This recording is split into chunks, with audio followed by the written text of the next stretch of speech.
Welcome back, ladies and gentlemen.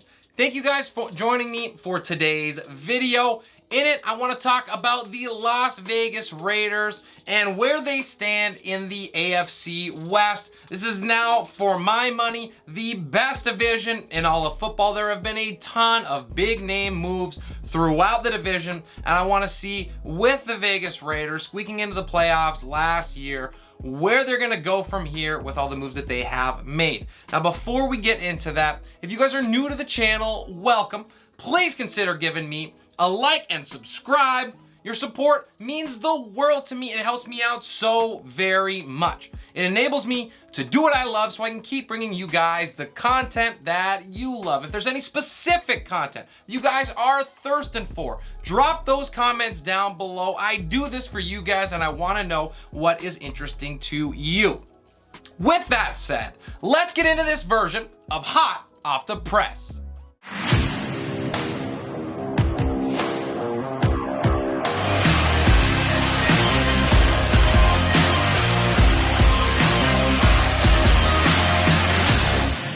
So how I wanted to do this video, we're gonna first talk about how these teams stacked up as far as last season, where they finished, what they did. Then we're gonna talk about the key pieces that each of these teams lost or gained in the offseason so we can get a better understanding of where they are at right now. And then we're gonna give that deep dive into the Raiders roster, what they're bringing to the table, and I'll give my final thoughts on what I think this team is capable of in the 2022 NFL season. So let us start with where the teams stack up. We're going to start with the Raiders, who were 10-7 last year, and they just snuck into the playoffs where they beat the Chargers in overtime in the final game of the 2021 regular season, and that was a crazy ending to that game. A lot of people were speculating they could tie in both, get in. It almost happened, but it wasn't to be. The Chargers, of course, were the non-beneficiaries of that situation. Now, the Chiefs, they've been dominating this division for a long time. They started out slow last year. They had some doubters early on, but they finished strong to finish the year at 12-5 and get that #2 seed in the conference. The Broncos finished 7-10 last year. They were in the playoff hunt all the way up until the last couple weeks of the season, but I don't really think they were ever a serious threat to make a playoff push. This division has been owned by Kansas City for the last 5 seasons, and last year the Chiefs were 5-1 in the AFC West. Let's take a deep look now at all of the key additions and losses in free agency. We'll start with the Kansas City Chiefs. Now, their additions were pretty solid in wide receiver Juju Smith-Schuster, safety Justin Reed, and running back Ronald Jones. Now, we go to the losses, however, and they're far more devastating for Kansas City. Wide receiver Tyreek Hill, who of course went in that trade. I do have a trade video on that, kind of deep diving that whole situation, so make sure you check that out. Safety Tyrann Mathieu, the leader in that locker room and in that secondary, and also safety Daniel Sorensen. So their entire back end has been switched out for the upcoming year, as well as running back Darrell Williams, who filled in admirably when Clyde Edwards-Helaire was out with that injury. I think Kansas City, without a doubt, has lost the most this offseason in the AFC West, and it shortens the talent gap that has existed for half of a decade pretty significantly. Not only does the loss of Tyreek Hill hurt this team offensively, but they're going to greatly miss the leadership and the talent on the back end with both Sorensen and Tyrann Mathieu exiting stage left. There's going to have to be someone on that defensive side of the ball who's going to step up in a big way if Kansas City wants to continue to own this division.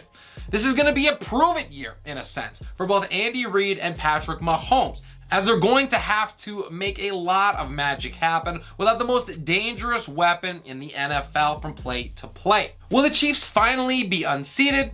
I am not so sure. I will believe it when I see it. However, it is certainly more plausible now than it ever has been. For the Denver Broncos, everyone knows the super splashy move they made in going out to get future Hall of Famer Russell Wilson from the Seahawks. They were also able to sign offensive linebacker slash edge rusher Randy Gregory and big man DJ Jones to plug up the middle. That defensive line has improved a lot. The key losses: Quarterback Teddy Bridgewater, who started half the games last year before he went out with that concussion. Quarterback Kyle Fuller. Remember, he was one of the big parts of that elite secondary for Denver. Running back Melvin Gordon, who fell off a little bit towards the last part of the last season when Javonte Williams started to go crazy. And tight end Noah Fant, who was included in that trade in order to get Russell Wilson on the roster. Now, the Broncos make the biggest leap of talent overall, and that is simply by getting Russell Wilson in the building. Anytime you get a player of his caliber at that position, it is a huge boost. But Denver also had the most ground to catch up to start the offseason process. I like the defensive additions along the front seven as well. I think Randy Gregory, however, is a little bit of a wild card. There is plenty of risk in his signing. Now, if he can focus on football, he has a chance of panning out for Denver and making good on that contract, but that's a big if.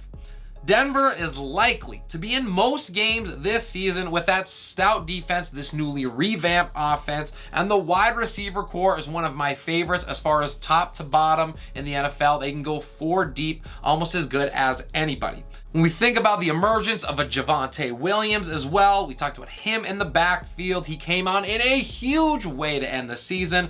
The Broncos are going to be a really tough out to LA and the Chargers, and they made some big name splashy moves in free agency. They started by re-signing wide receiver Mike Williams to a fat contract. They were able to get the best cornerback on the market in J.C. Jackson. They signed him from the Patriots, as well as trading for edge Khalil Mack from the Chicago Bears. As far as key losses, the only ones really of note are defensive tackle Linval Joseph, ex-Minnesota Viking, and tight end Jared Cook. Daniel Parham, however, came on pretty solid to end the season, so that wasn't a huge blow to them. When I look at what Los Angeles is trying to do, it is clear. They are trying to do everything to maximize the window of their young stud quarterback on a rookie deal, and I absolutely love what they are putting together in LA.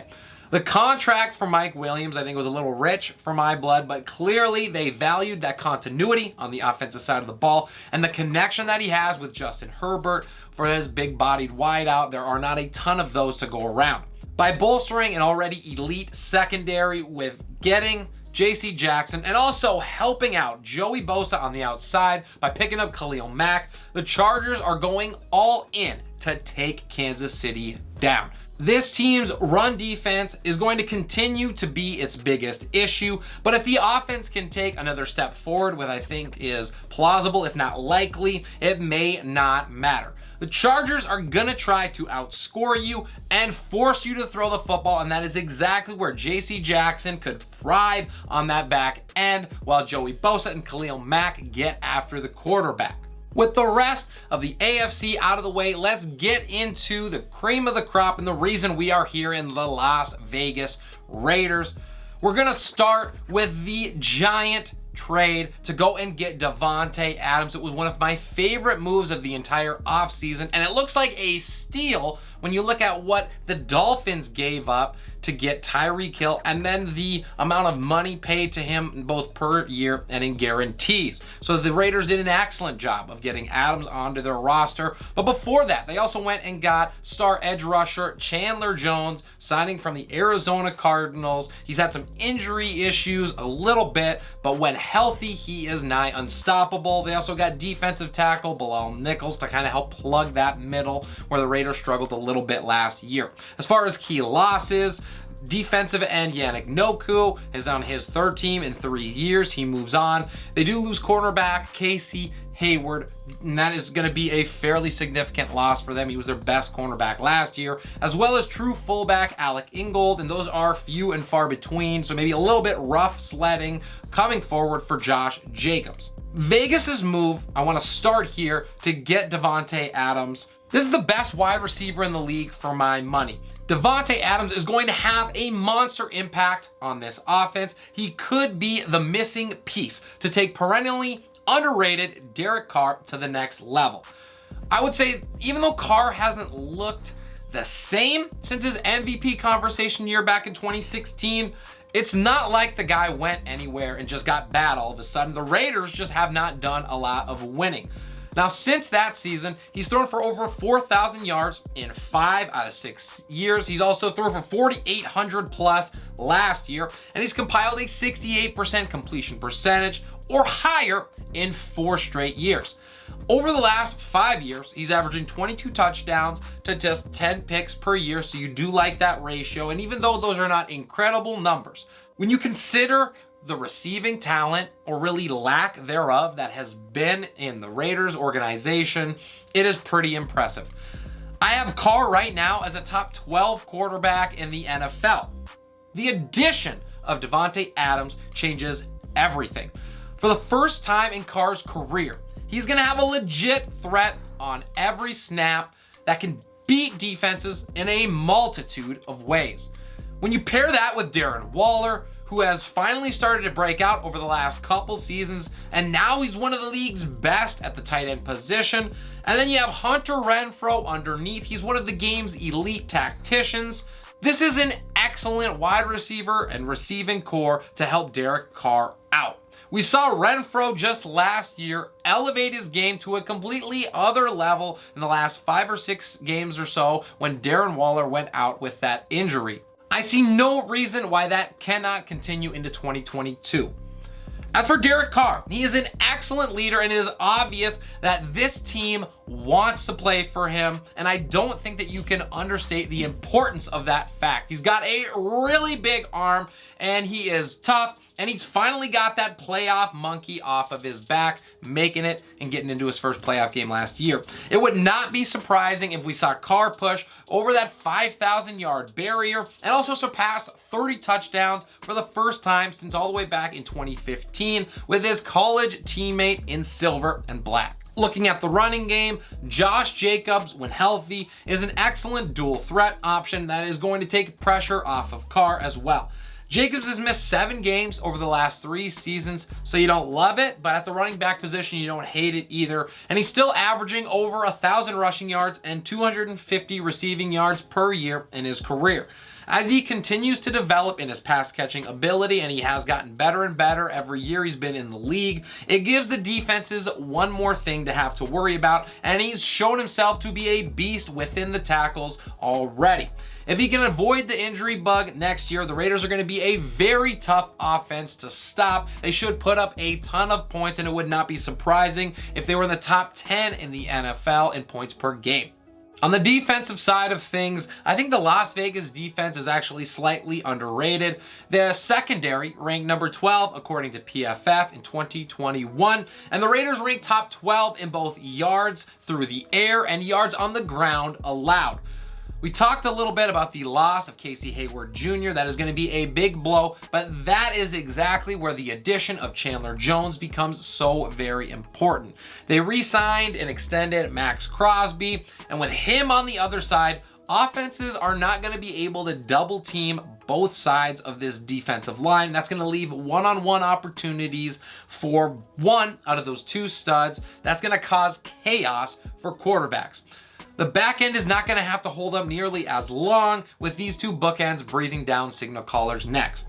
If the offense can be as good as I think and anticipate, that's going to allow Crosby and Jones to pin their ears back and do what they do best.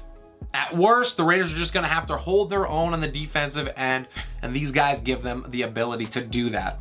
Now, the biggest question mark that is going to be facing the Raiders is going to be that offensive line. It ranked number 28 according to PFF in 2021. Their questionable drafting of Alex Leatherwood in the first round last year became even more glaring than we even initially thought, as he graded out at a 44.9 after his move from tackle, which was the position they drafted him for, to guard. That is the second worst of any starter in the entire league. The Raiders are going to hope that continuity is going to work out for them. It is going to be key to what this offensive line does moving forward, because they did not make many moves in free agency.